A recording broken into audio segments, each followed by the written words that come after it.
Bienvenidos, querida comunidad de América Latina. Hoy estamos en este segundo episodio de nuestra miniserie Connection Next, donde vamos a estar entrevistando cada semana a líderes regionales del real estate y a influencers globales.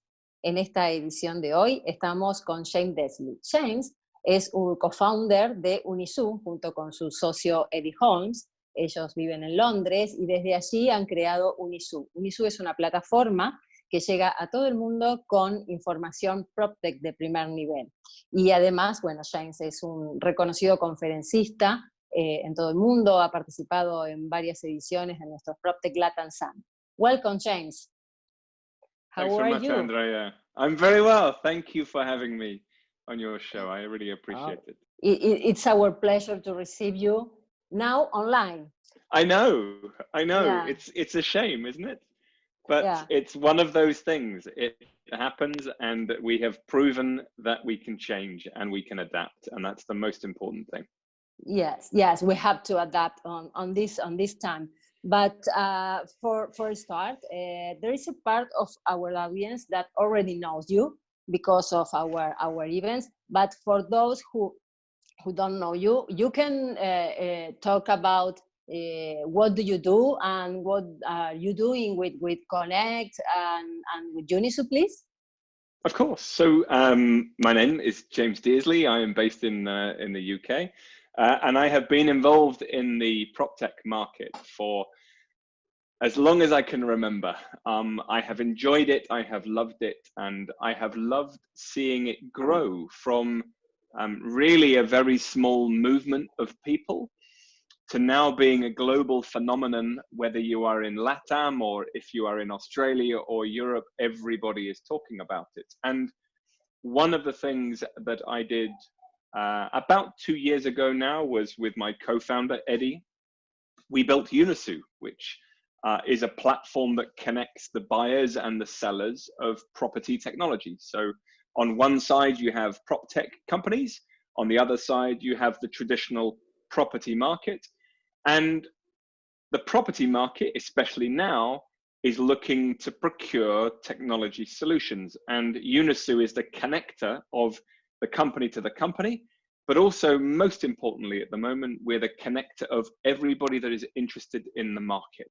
So whilst we are a procurement platform, we are now a social layer. So if you think of a LinkedIn for the property and PropTech markets, that's why you come and use Unissu, because you will find a community that is as passionate about PropTech as I am. It's amazing the growth of Unissu. We are your partner here in Latin America, and it's amazing really the growth of the last time. What happened with Connect? So Connect is an interesting project of ours, because one of the things that we talk about a lot is we connect the buyers and the sellers. But what we also believe in is the democratization of the idea, the democratization of education.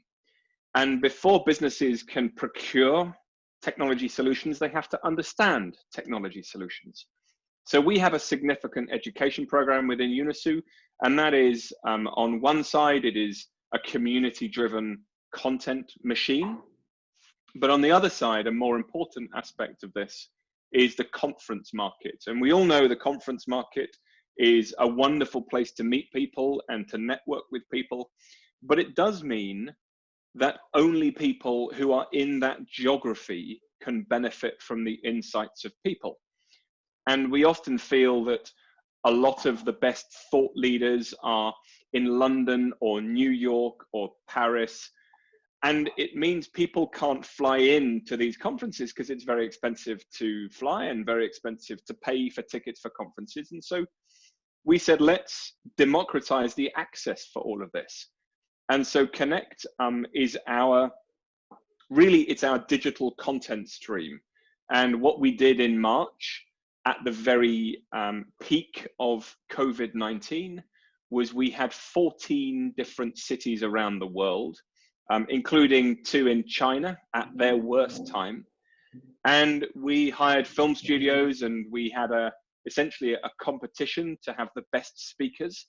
And with you, Andrea, and your help, We picked the very best speakers, and they came and they delivered keynote speeches in a green screen studio. And we are then able to have speakers from Santiago or from Buenos Aires being watched by people in Sydney or Bangalore or, you know, the northern reaches of Finland. The importance being that everybody can now be educated at the same time about the same important things. Whereas before, South America didn't have access to the best people in England if they wanted to, and vice versa. Now we've opened up that stream so anybody, anywhere can watch anything. And we've got 130 different speeches, and in just over a month, we've had over 10,000 people viewing these keynote speeches, and it's showing no signs of slowing down. And Connect in October will have over 30 cities involved, and we expect over 300 keynote speeches recorded. So it's a very exciting project for us, and it really speaks to that importance that everybody anywhere can be the next PropTech or property entrepreneur, and we're helping, hopefully we're helping them learn the skills. Yes, it was an amazing opportunity for us, and an amazing experience for the speakers too. It was crazy, right? Yeah, it was crazy.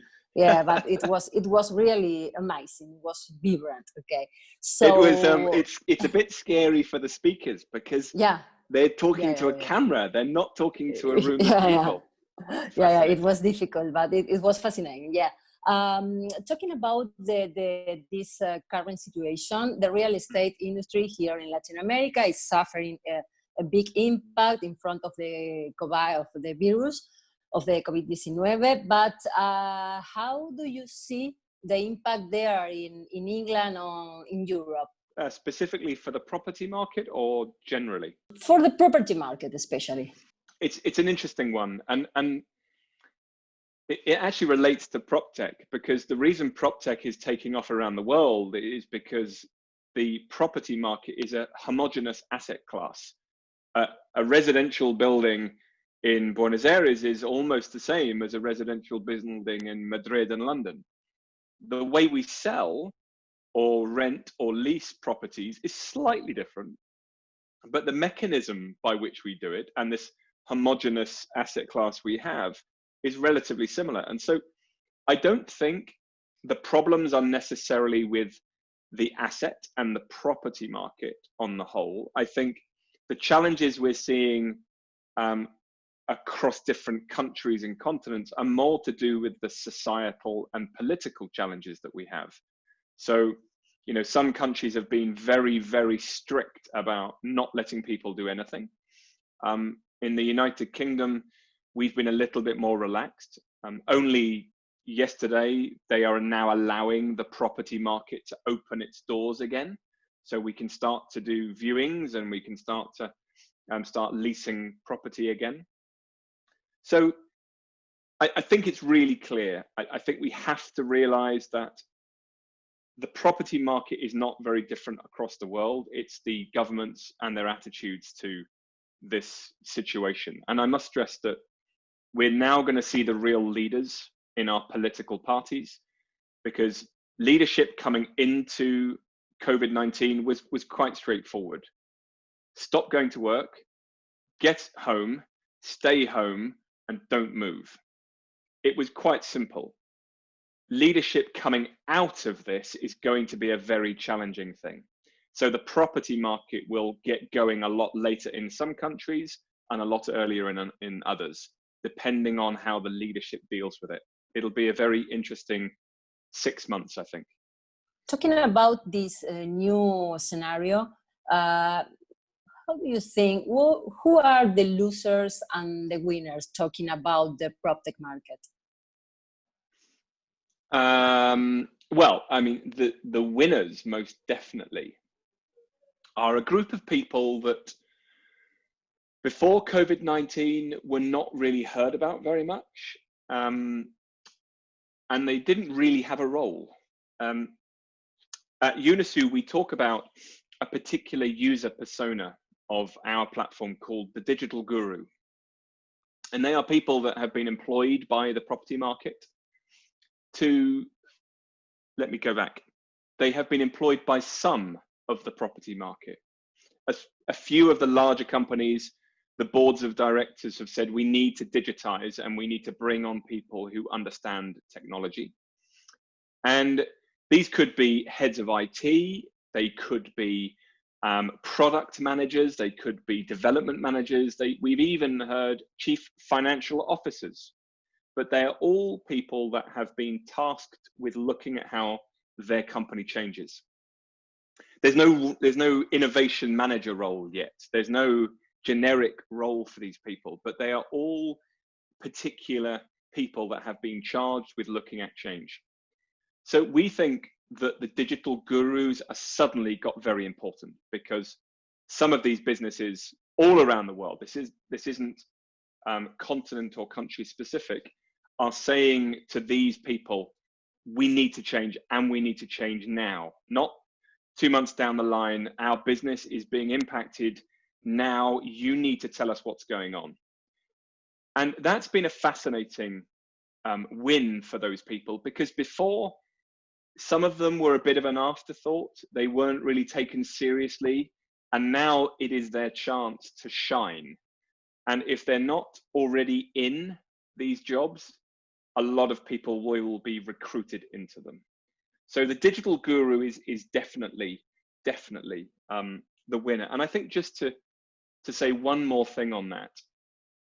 Previously, when I have spoken in LATAM, people say to me, what's happening in Europe and what's happening in Latin America, and what's the difference between the markets? And I get that all over the world. How is Australia different to America? And it's a comparison. What happened 8 weeks ago was everybody pressed the reset button. It didn't matter if you were in Argentina or London or New York, everybody suddenly started at point zero in digital transformation again. And that's very exciting. So I actually think the winner here is the property market, or it will be the property market, because everybody is having to bring in different technologies and adapt the way that they do their business models. And it's going to be hard. It's going to be tough. There's going to be, the losers will be the people that don't understand and they don't get on board with the change. But overwhelmingly, the market will move forward quicker than it has ever moved before. And the ultimate winners of that, the ultimate winners are not the digital gurus, it's not the property market, it's the customers. The customers will benefit from a better experience because of technological change.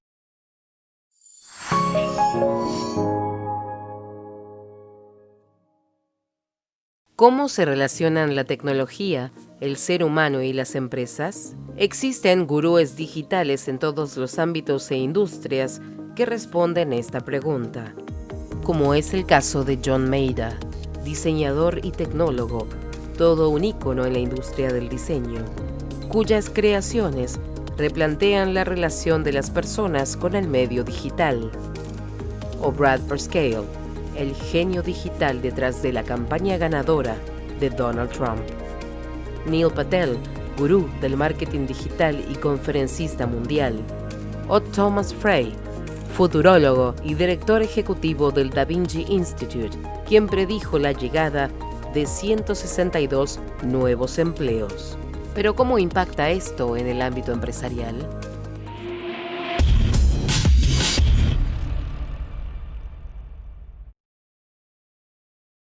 Cuando hablamos de transformación digital en las empresas o en las personas, no se trata solamente del uso de Internet, el e-commerce o las redes sociales, sino de un cambio profundo provocado por la rápida adopción de tecnología en los procesos.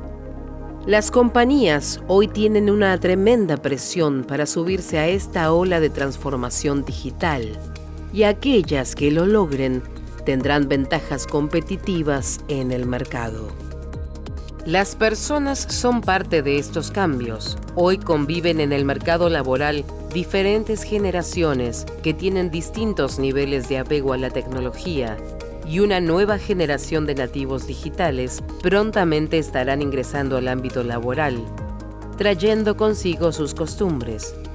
Las empresas que no logren adaptarse a estos cambios corren el peligro de quedar fuera del mercado o ser poco atractivas desde diversos ángulos.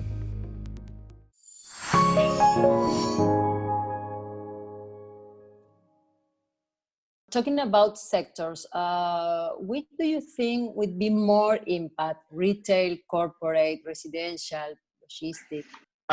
That's a really hard question, I think, because we have to look at this both in short term and in long term. I think there's a real, there's a lot of people giving their opinions about this is,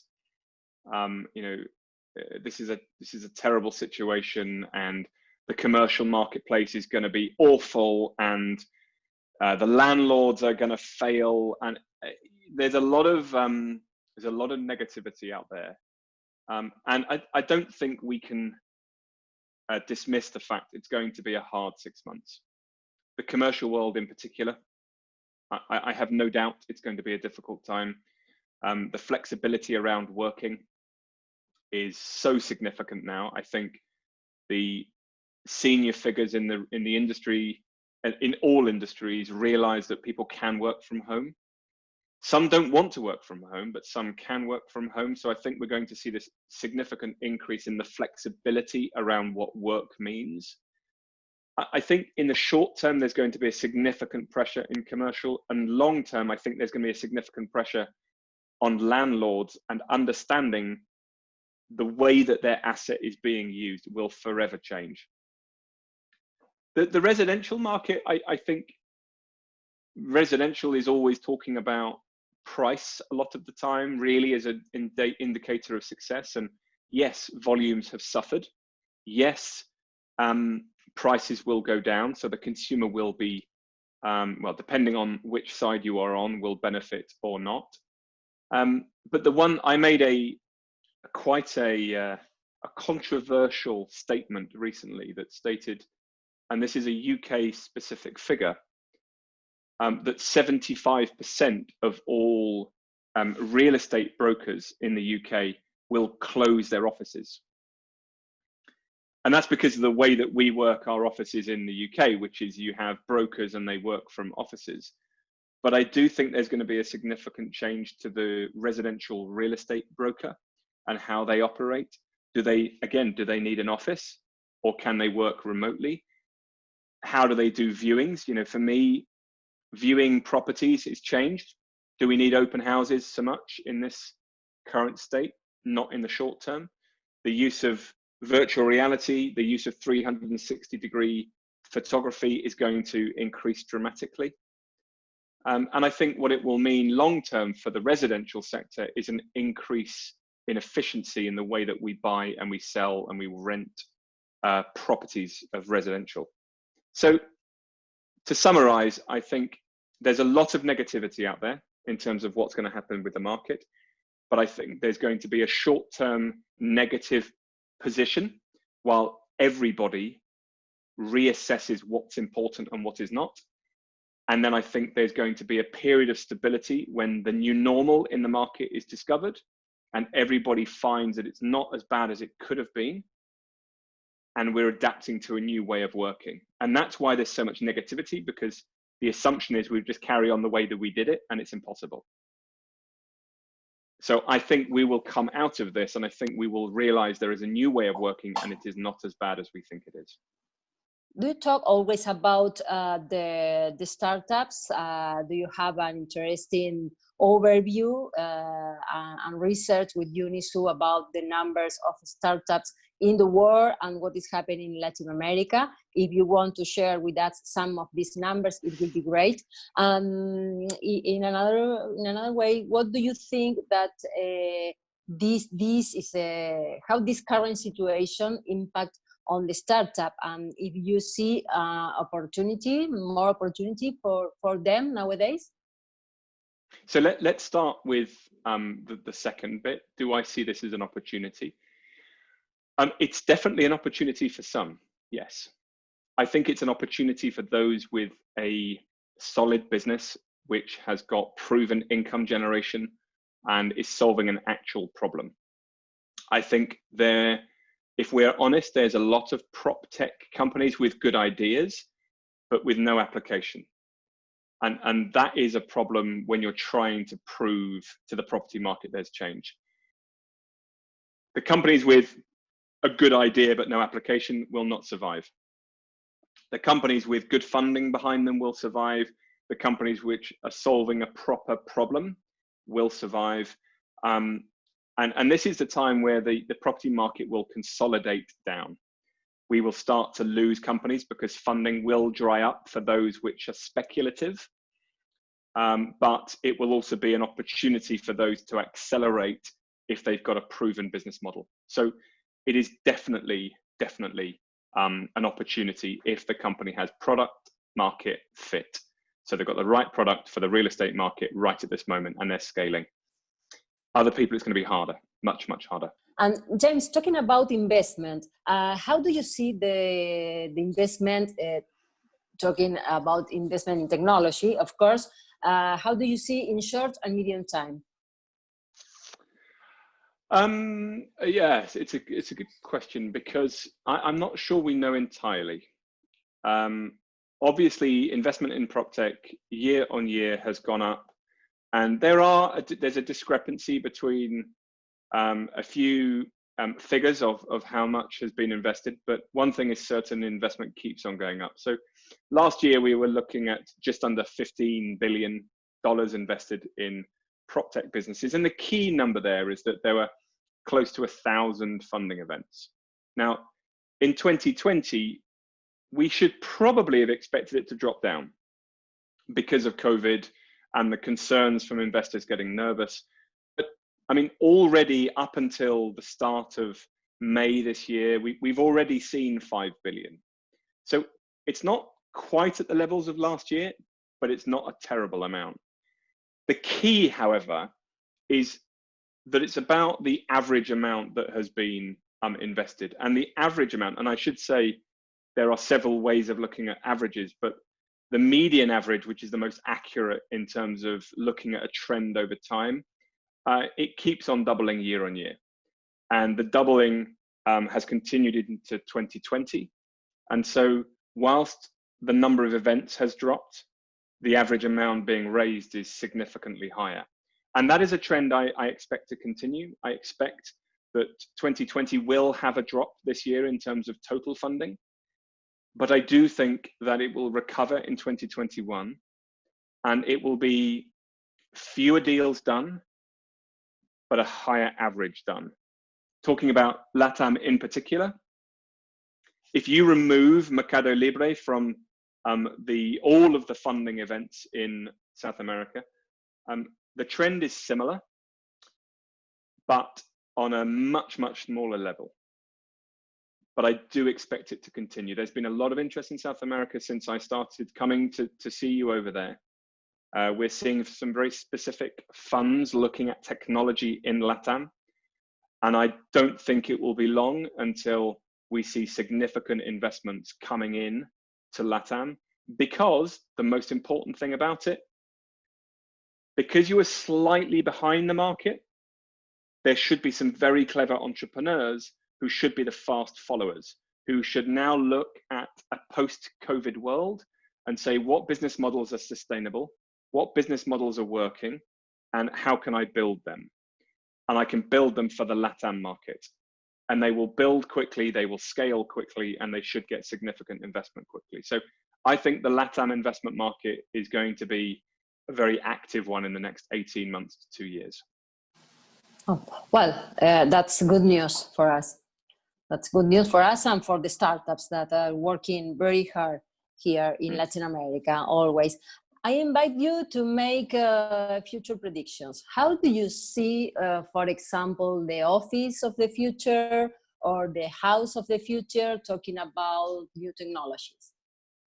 This isn't about, Internet of Things and, robots doing your vacuum cleaning. No. It's more simple than that. it comes down to what I've talked about a lot, which is a mentality shift. And the mentality shift is that increased flexibility and the integration of office and home. And the technology will underpin that.